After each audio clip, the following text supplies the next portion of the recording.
வணக்கம். ஜெய் குருச்சரணம். இப்போ மரணத்தை பற்றி ஓஷோ என்ன சொல்லியிருக்கிறாருன்னு பார்க்கலாம். இப்போ மரணம் அப்படிங்கிறது நிறைய பேருக்கு மரணத்துக்கு பின்னால் என்ன நடக்குது அப்படின்னு தெரிஞ்சுக்கிறதுக்கு ரொம்ப ஆர்வமாக இருக்காங்க. மரணத்துக்கு பின்னால் என்ன நடக்குது அப்படிங்கிறது நம்ம ஆர்வம் அப்படிங்கிறத விட நம்மளே அந்த மரணத்தை சந்திச்சுட்டு தான் பிறந்து வந்திருக்கோம் அப்படின்னு சொல்லி அவர் சொல்கிறாரு.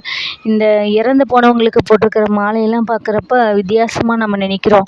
ஆனால் நம்மளும் அந்த மாதிரி மாலை மரியாதையெல்லாம் வாங்கிட்டு நம்ம இறந்த பின்னால் தான் மறுபடியும் ஒரு பிறவி எடுத்து இந்த பிறவிக்கு வந்திருக்கிறோம் அப்படிங்கிறத அவர் தெளிவாக சொல்கிறாரு.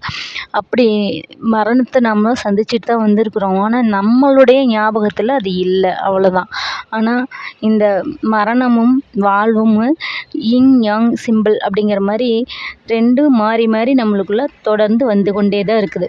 இப்போ தொடர்ந்து வர இந்த மாறி மாறி வர வாழ்வும் மரணமும் தொடர்ந்து மாறி மாறி வரனால நம்ம அந்த ஒரு சுழற்சிக்குள்ளேயே சிக்கிட்டு இருக்கிற மாதிரி இருக்கிறோம். இப்போ பிறப்பும் இறப்பும் இந்த மாதிரி தொடர்ந்து நடந்து கொண்டே இருக்கிறதுனால நம்ம அந்த பிறப்பு இறப்புங்கிற சுழற்சியில் சிக்கிட்டே இருக்கனால நம்மளுக்கு இறப்பு ஒரு மர்மமாகவே இருக்குது. ஏன்னா வாழ்வுங்கிறது நம்ம இப்போ நம்ம பார்த்துட்ருக்கறனால அதை ஒத்துக்கிறோம். மரணத்துக்கு அப்புறம் என்ன நடக்குதுங்கிறது தெரில அப்படிங்கிறனால அதுக்கு பயக்கிறோம். ஆனால் நம்மளும் மரணத்துக்குள்ளேயும் போய் தான் திருப்பி பிறந்து வரணும் அப்படிங்கிறத அவர் தெளிவாக சொல்கிறாரு. இப்போ இந்த மரணம்ங்கிறது நம்மளை ஒன்றும் பயப்பட வேண்டிய அவசியம்லாம் இல்லை. ஆனால் இந்த மரணத்தை பற்றி தெரிஞ்சுக்கிறதுக்கு எல்லாத்துக்குமே ஆர்வம் இருக்குது.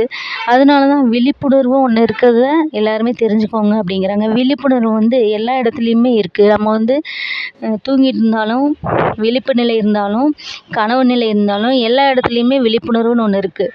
அப்போ அந்த உடல் மரணிச்சா கூட அந்த விழிப்புணர்வு இருந்துட்டு தான் இருக்குது அப்படின்னு அவர் சொல்கிறாரு. உடல் மரணித்தாலும் விழிப்புணர்வு இருக்குது, நம்ம முழிச்சிட்டு இருந்தாலும் அந்த விழிப்புணர்வு இருக்குது. அந்த விழிப்பு நிலையில நம்ம அந்த விழிப்புணர்வை நம்ம உணர்றதில்ல. அதைத்தான் அவர் தெளிவாக சொல்கிறாரு. அந்த விழிப்புணர்வு அப்படிங்கிற ஒன்று மட்டும்தான் நிலையாக இருக்குது, நிலைத்தன்மையோட.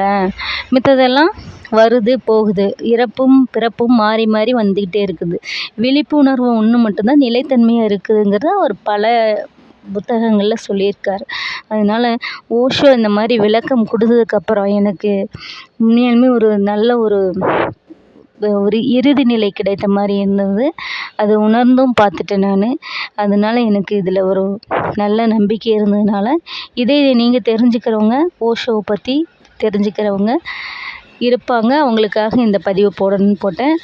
இதை எனக்கு தெரிய வைத்த ஓஷோ அவர்களுக்கு மிக மிக மிக நன்றி. நன்றி நன்றி.